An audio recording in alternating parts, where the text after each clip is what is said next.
베드로의 변화 1번, 기도의 발전소를 가지고 있다. 자, 사도행전 3장 1절 초두만 같이 읽습니다. 제9시 기도 시간에 베드로와 요한이 성전에 올라갈세. 여러분, 사복음서와 사도행전이 이어갑니다. 그러나 예수님은 똑같은 분이죠. 사복음서의 예수님과 또 사도행전의 예수님. 그러나 사복음서의 베드로와 사도행전의 베드로는 아주 달라졌습니다. 첫 번째 변화가 뭐냐 하면은 제9시 기도 시간에라는 것이죠. 베드로가 사복음서에서 시간을 정해놓고 기도한 적이 없습니다. 또 예수님께서 베드로를 기도 훈련시키려고 겟세마네 동산에 데리고 갔지만은 1시간도 기도하지 못하고 잠을 잤다는 표현이 성경에 있습니다. 그러나 예수님이 부활하시고 승천하신 이후에 너희가 내가 하는 일을 너희가 할 것이다. 예수님의 사역을 제자들에게 위임하시고 주님이 승천하신 이후에, 그리고 기도의 그 능력을 받고 성령의 불을 체험한 이후에 이 베드로는 몇 가지 변화가 일어나는데, 첫째가 기도의 발전소를 가지게 됐다는 거죠. 제9시 기도 시간이라는 말은 이것은 오후 3시를 말합니다. 오후 3시를 말하는데, 경건한 당시의 유대인들은 하루 3번을 기도하는데 오전 9시에 기도하고 정오, 낮에 기도하고 그리고 오후 3시에 기도했다고 합니다. 바로 이 베드로가 시간을 정해놓고 기도하는 규칙적인 기도의 사람의 모습을 갖추게 되었다는 것이죠. 여러분들은 어떻습니까? 여러분의 기도 생활을 돌아보면 어려운 일이 생길 때 급하게 하나님을 찾아와서 울고 기도하고 그렇게 합니다. 또 어떤 분은 심지어 기도원에 가보면은 목사님들도 금식 기도를 작정하고 하는 이런 분들도 있습니다. 그러나 제가 나이가 되면서 또 그 다음에 사역을 오래 하면서 보면은 여러 가지 장점, 좋은 것들이 많지만 규칙적으로 시간을 정하고 기도하는 것, 이것이 장수, 오랫동안 하나님 앞에 능력으로 쓰임받는 길 중에 하나라는 것을 발견하게 되었습니다. 여러분, 운동으로 비교해 보세요. 여러분이 몸이 아플 때 그때 운동장에 나가서 갑자기 운동합니까? 아니면은 3달을 목표로 꾸준히 걷고 또 6개월을 목표로 꾸준히 걷고 뛰고, 그렇게 해서 1년, 2년, 3년을 간다면 모든 사람이 병이 떠나갈 겁니다. 실제로 여러분의 몸이 여러분이 3개월을 걷고 6개월을 걷고 그것을 몸으로 느낀다는 거죠. 그러면 영적으로 한번 비교해 볼 때 기도 안 하던 사람들이 꾸준히 3개월을 기도했다, 꾸준히 3개월을 하나님을 찾아왔다, 꾸준히 하나님을 6개월을 찾아왔다, 그러면서 3년간을 갔다, 놀라운 일들이 일어납니다. 할렐루야, 할렐루야. 여러분, 저는 여러분에게 사도행전을 소개할 뿐 아니라 여러분들이 꼭 사도행전의 사람이 되기를 추천합니다. 여러분, 제가 사도행전의 2사람을 소개해 드릴 테니까 이 사람을 잘 보시면서 이 사람이 가진 것들을 가지면 여러분이 한국 사람이지만 사도행전의 사람이 됩니다. 영국 사람이지만 그 조건을 가지면 사도행전의 사람이 되는 것입니다. 나라를 초월해서, 언어를 초월해서 영어를 하든 독일어를 하든 한국말을 하든 일본말 하든 중국말 하든 요 기본 조건이 있는데 요 기본 조건을 잘 파악해 보세요. 고넬료와 베드로를 하나님이 만나게 하시는데, 보세요. 고넬료는 로마 사람입니다. 로마 사람, 당대 최고의 문명국의 장교죠. 이 로마 사람이에요. 그 베드로는 갈릴리 어부입니다. 서민에 해당하죠. 근데 이 2사람이 몰라요. 그러나 이 2사람을 만나게 하시는 거예요, 하나님이. 자, 보세요. 베드로가 기도합니다. 기도할 때 베드로가 시간을 정해놓고 기도합니다. 사도행전 10장 9절 말씀에 시간을 정해놓고 그가 타지에 다른 곳에 갔는데도 이 몸에 배 가지고 그 도시에서도 시간을 정해놓고 기도했어요. 그 베드로가 기도할 때 하나님의 성령이 감동합니다. 뭐라고 해요? 천사가 뭐라 그래요?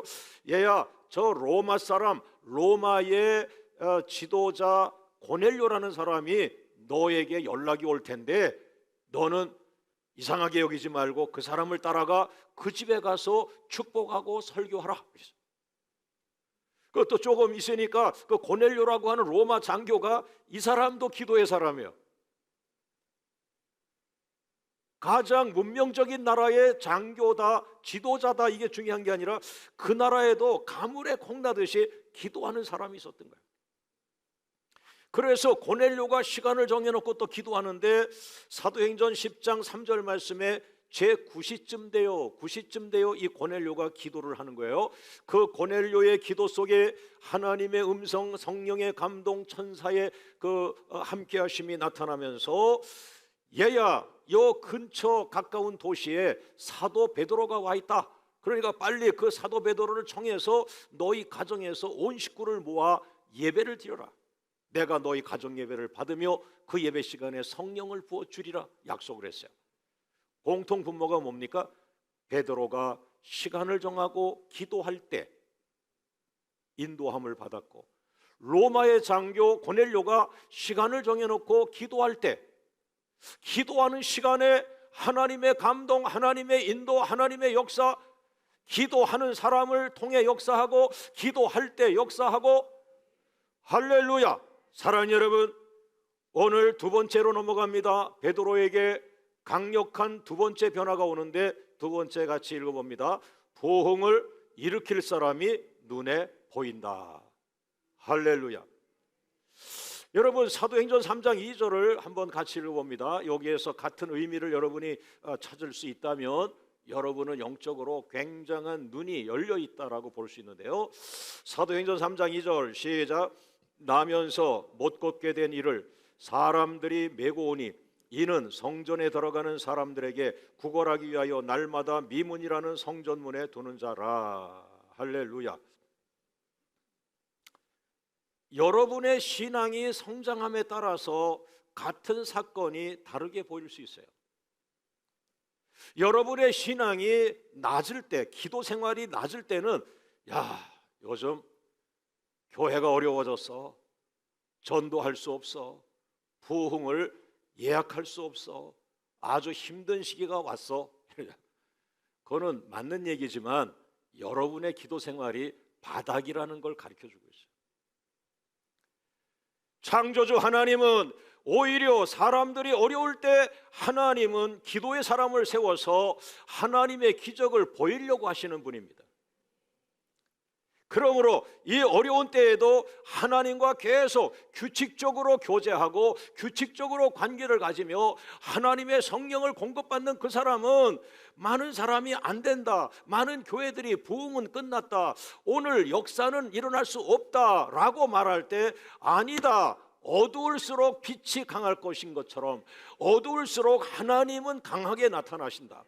하나님을 구하라, 하나님을 찾으라, 두드리라, 찾으라. 할렐루야.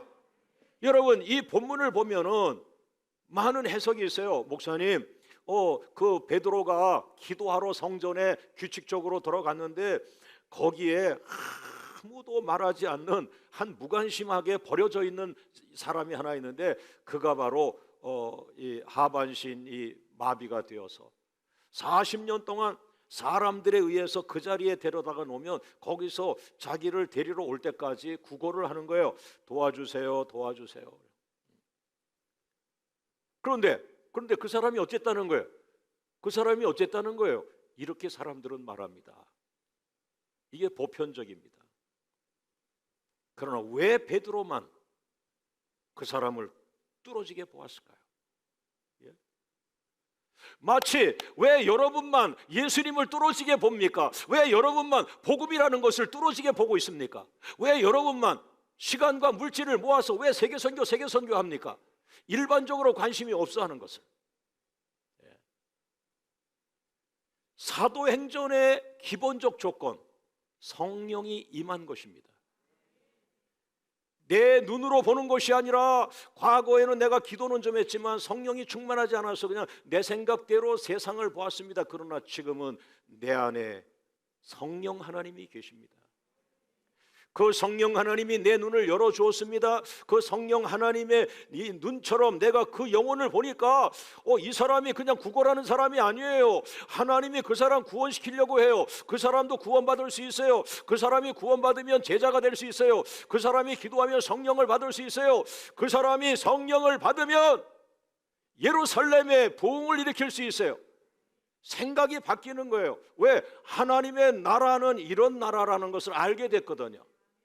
기도하는 사람들이 역사의 주류가 될 것이다. 하나님 나라의 주류가 될 것이다. 기도하는 자들이 언젠가 하나님 보호자 앞으로 다 전진 배치될 것이다. 하나님 보호자 앞에 나가 예배하는 자는 충만한 자들이. 할렐루야. 돈 많은 사람 하나님 앞에 나오지 않습니다. 돈 많은 사람 하나님 앞에 보호자 앞에 나와 눈물을 흘려 감격하며 하나님을 찬양하기가 쉽지 않습니다. 여러분, 오늘 본문에 놀라운 변화입니다. 그 대제사장도 지나가고, 왜? 성전 앞이니까 대제사장도 지나가고 제사장들 지나가고, 그 다음에 성전에는 한 제사장이 한 25명 있거든요. 다 제사장들이 지나가는 거예요. 거기 레위 지파가 지나가고 랍비가 지나가고 율법 교사가 지나가고 다 지나가는데도 아무도 그 사람은 쳐다보지 않아. 여러분, 예수님이 사복음서에 만난 사람들은요, 대제사장이 한 번도 찾지 않은 버림받은 영혼들이었어요. 그런데 베드로가 눈에 띈 거예요. 베드로의 눈에 그 사람이 띈 거예요. 예수님은 저런 사람을 늘 말씀하셨는데, 예수님은 지나가다가 저런 사람 만났는데, 저런 사람, 공동묘지에 버림받은 귀신 들린 젊은이, 그를 예수님은 찾아가서 그를 변화시켰어요. 베드로는 예수님의 제자가 된 거예요. 시각이 바뀐 거예요. 부자 앞에 멈추지 않았어요. 세상 권력 있는 사람 앞에 멈추지 않았어요. 그는 가다가 가난하고 구걸하고 보잘것없고 실패했고 낙심하고 있는 영혼 앞에 딱 예수님이 늘 3년간 보여준 것처럼 베드로도 그 사람 앞에 섰어요. 그리고 예수님처럼 말했어요. 나를 보라, 우리를 보라. 관심을 갖는 거예요. 그런데 오늘은 이것이 제 마음에 더 크게 돌아온 거예요. 아, 그렇구나. 오늘 이런 시각을 한번 말씀해 드릴게요. 그냥 전도하러 나갔는데 그런 사람이 있어요. 그래서 내가 전도지 주고 왔어요. 이런 케이스가 아니라, 지나가다가 요하나 잠깐 멈춰라. 왜요? 저 사람이다. 저 사람 거지인데요. 저 사람 구걸하는 사람인데요. 저 사람 소망이 없는 사람인데요. 아니야, 그렇게 말하면 넌 아직 자격이 없어. 저 사람도 영혼이다. 고넬료와 베드로를 성령이 만나게 한 것처럼, 그 사람이 우상을 섬기고 있고 그 사람이 타종교를 섬기고 있지만 그 사람을 구원하려고 할 때 하나님은 여러분 안에서 성령의 감동으로 그 사람이다, 그 사람이다라고 하는 이런 살아있는 사도행전의 역사가 일어나기를 주의 이름으로 축원합니다. 할렐루야, 할렐루야. 여러분, 예수님은 낮은 곳에 임하십니다. 예수님은 말구 위에서 태어나셨습니다. 예수님은 오늘 여러분의 낮은 마음에 임하십니다. 예수님은 오늘 여러분을 구원하기를 원하십니다. 자, 여러분, 성경을 잘 보세요. 그 거린을 앞에 딱 서서 베드로가 요한과 함께 말합니다. 우리를 보라 그랬더니 자기에게 관심 갖는 사람이 없었는데 관심을 갖는 거예요. 이 부부 사이의 싸움 중에 많은 싸움이 다른 거 아닌 것 같아요. 관심을 가져주는 거예요. 20년 결혼 생활에 우리 남편은 나를 관심 갖지 않아 라고 하면 이게 문제가 되는 거예요. 관심이 관심. 그런데 바로 베드로가 그 아무도 관심 갖지 않는 사람을 쳐다보면서 우리를 보라 라고 했을 때, 여러분 놀라지 마세요. 아무도 관심 갖지 않고 성전 미문에서 구걸하는 이 안전뱅이가 여러분 오늘 구원받아요. 할렐루야, 할렐루야, 할렐루야. 아무도 관심이 없는 그 사람이 오늘 하나님의 관심이에요. 성도 여러분을 통해서 오늘 한 영혼이 구원받기를 원하신다면 누구일까요? 오늘 여러분이 교회 오는 길에 오늘 구원받을 영혼이 있었다면 그 주인공은 누구일까요? 여러분 교회 오시느라고 아무도 안 보고 그냥 달려오셨죠. 예. 그 교회 오는 게 목적이었잖아요. 그러니까 하나님은 너가 교회 오는 길에 오늘 구원받을 자가 있었어, 오늘 버림받은 자가 있었어, 널 이제는 아주 편한 마음으로 교회만 오는구나. 이따가 예배 끝나고 돌아갈 때 다시 찬찬히 잘 찾아봐. 교회로부터 너희 집으로 가는 길목에 오늘 구원받을 영혼이 있어. 오늘 여러분이 무관심했던 영혼들 중에 오늘 구원받을 자가 있습니다. 할렐루야. 그런데 베드로가 변한 거죠. 그 사람을 찾아낸 거죠. 그 사람을 찾아낸 거죠. 이게 성령 충만이죠. 할렐루야. 자, 우리 모든 영광을 하나님께 올려드립니다. 할렐루야, 할렐루야. 자, 세 번째 베드로의 변화가 세 번째 일어나는데, 베드로는 기도의 발전소를 가졌고 뭐 이렇게 변화가 왔죠. 세 번째, 말씀의 능력을 선포하는 변화가 일어났어요. 사도행전 3장 6절 시작. 베드로가 이르되 은과 금은 내게 없거니와 내게 있는 이것을 내게 주노니 나사렛 예수 그리스도 이름으로 따라합니다. 일어나 걸어라, 일어나라, 걸어가라. 다시 한번 지금부터 걷기를 시작하라. 멈추지 말고 계속 걸어가라. 이거는 무지한 말이죠. 여러분, 6개월 동안 기부스 한 사람을 우리 교회에 있었어요. 그래가지고 6개월 동안 기부스하고 이 다리를 움직이지 못했어요. 그래서 권사님인데, 그래 그 기부스를 이제 6개월 만에 깨뜨렸어요. 그런데요, 그 6개월 사이에 굳은 거예요, 다리가. 그래서 가서 또 그 훈련을 하셨어요. 6개월만 움직이지 않아도 굳어요, 몸이요. 이 사람 나이가 40년입니다. 40년을 굳은 채로 있었으니 이것은 바로 에스겔에 말했던 마른 뼈입니다. 마른 뼈, 죽은 뼈입니다. 그런데 바로 에스겔에서 보여주셨죠. 마른 뼈를 향하여 말씀을 전하라. 마른 뼈를 향하여 부활의 말씀을 전하라. 마른 뼈가 살아난다. 마른 뼈가 군대가 된다. 마른 뼈가 일어난다. 마른 뼈가 부흥한다. 할렐루야. 그래서 구약의 신학자 가운데 에스겔서를 그 마른 뼈가 일어나는 걸 보고 이것은 부활을 의미하고 있다라고 강하게 주장하는 분들이 있었어요. 그래서 은혜가 됐어요. 여러분, 베드로가 말합니다. 베드로가 말하기 시작합니다. 이것 또한 자기가 설교한 게 아니죠. 베드로가 말한다. 이건 뭡니까? 성령이 임할 때 성령께서 베드로 입술에 주시는 말을 베드로가 하는 것이죠. 할렐루야, 할렐루야.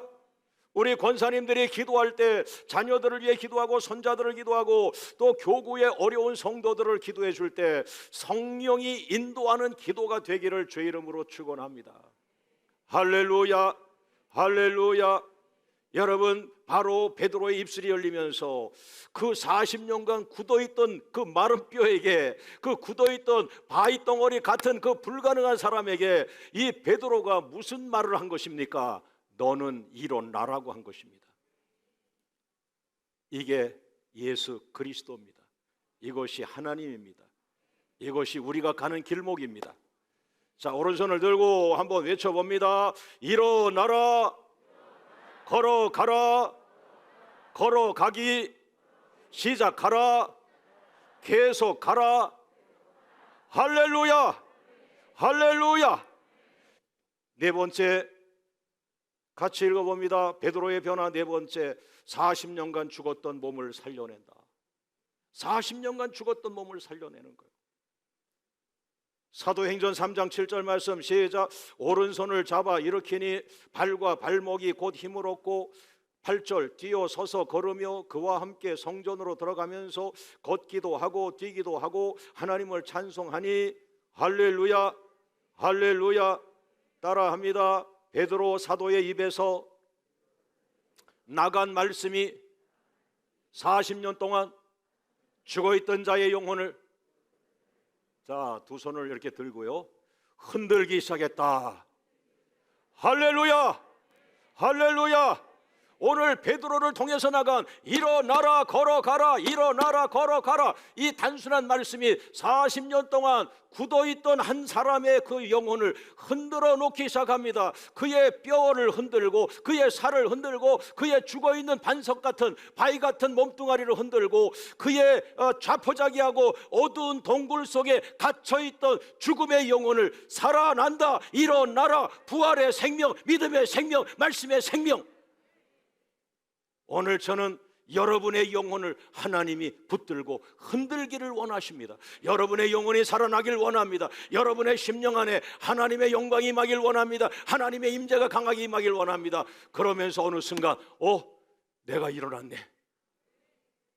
하나님은 내가 일어나기를 원했구나. 내가 여기 있나이다. 나를 쓰시옵소서. 모든 영광을 주님 앞에 올려드립니다. 자, 오늘 설교의 결론입니다. 마지막이죠. 5번째 같이 읽습니다. 베드로의 변화 5번째, 발전소를 바꿨다. 성령의 발전소로 바꿨다. 사도행전의 베드로는 발전소라는 자체가 없었어요. 그냥 자기 생각대로 살고, 자기 고집대로 살고, 자기 혈기대로 살았는데, 예수님 만나면서 기도자가 되었고, 성령이 그 안에 임하면서 기도 발전소를 갖고, 성령 발전소를 가져가지고 지치지 않는 영혼, 끊임없이 지혜를 쏟아내는 영혼, 끊임없이 비전을 쏟아내는 영혼. 야, 그 갈릴리 땅에서 어떻게 저런 천재가 숨어 있어? 저 사람 손을 보니까 둔탁하고 금을 가지고 고기 잡던 사람인데, 공부 안 한 사람인데, 공부한 티도 없는데, 지성적 맛이 없는데, 그런데 그 사람 설교 들어봤어? 수없이 지혜를 끌어내, 수없이 비전이 쏟아나, 수없이 능력이 쏟아나. 할렐루야! 하나님이 그 안에 있다는 것이죠. 하나님의 성령이 그 안에 있다는 것이죠. 할렐루야. 사도행전 2장 4절 같이 한번 읽어봅니다. 마귀가 떠나가도록 우리가 말씀의 확신을 갖고 선포합니다. 시작. 그들이 다 성령의 충만함을 받고 성령이 말하게 하심을 따라 다른 언어들로 말하기를 시작하니라. 따라합니다. 내 사역지에 생명의 역사가 안 일어나고 있다면 내가 죽은 것이 아니라 내 안에 발전소가 죽은 것이다. 여러분, 전 이제까지 자동차가 가다가 멈추면요, 기름이 떨어진 줄 알았어요. 그런데 기름이 있는데 차가 길에서 멈췄어요. 정비소에 끌고 갔더니 웃더니 딱 그러더라고. 발전소가 죽었다고. 그 차에 발전소가 있어요. 그랬더니 그것도 모르고 탔어요. 엔진 한 복판에 성인들 주먹만한 심장이 있어요. 그게 발전소예요. 전기를 만들어내요. 10년 타고 오래 타니까 이게 망가진 거예요. 큰일 날 수 있는 거죠. 여러분, 30년 전에 기도 응답받은 권사님, 장로님, 목사님, 성도 여러분, 30년 됐으면 발전소가 죽을 때가 됐습니다. 발전소를 바꾸셔야 돼요. 자, 오른손 들고 따라합니다. Prayer again. 다시 기도를 회복하라. 글로리 again. 다시 영광을 회복하라. 하나님, 알았어요. 이제 알았어요. 내 심장이 멈췄어요. 심장을 교체하지 않습니까? 마지막 단계에서는. 그러나 오늘 여러분, 영적인 것입니다. 하나님, 내 안에 기도의 발전소로 바꿔주세요. 내 안에 성령의 발전소로 바꿔주세요. 내 안에서 지혜가 끊임없이 나와야 합니다. 끊임없이 비전이 나와야 합니다. 끊임없이 강대국을 상대하면서 하나님의 지혜, 믿음, 성령을 소개한 소년 다니엘과 같이 강대국을 두려워할 것이 아니라 지혜가 없는 것을 두려워하고, 강대국을 두려워할 것이 아니라 비전이 없는 것을 안타까워하고, 내 안에 기도의 발전소, 성령의 발전소를 줍니다. 하나님, 이제 세상으로 나가 하나님이 내 입술에 주는 말을 선포하면 그 나라 왕이 놀랄 것입니다. 그레이트 파워. 다니엘이라고 하는 소년이 15, 16짜리 소년의 가슴에 하나님은 살아계셔, 우리나라 망했지만 하나님 살아계셔, 하나님을 향하여 절대 믿음, 하나님을 향한 절대 신앙, 그것이 위대한 파워예요. 위대한 능력은 여러분 안에 있어요. 그러나 기도가 식어지고 성령이 떠나가니까 내 안에 하나님이 사라지기 시작한 거예요. 기도가 들어가면요 다시 하나님 임재합니다. 성령이 임재합니다. 여러분 안에 오른손 들고 따라합니다. 내 안에 위대한 힘이 있다. 내 안에 하나님을 향한 절대 신앙, 그것이 위대한 힘이다. 할렐루야. 하나님께 영광을 돌립니다. 하나님께 영광을 돌립니다.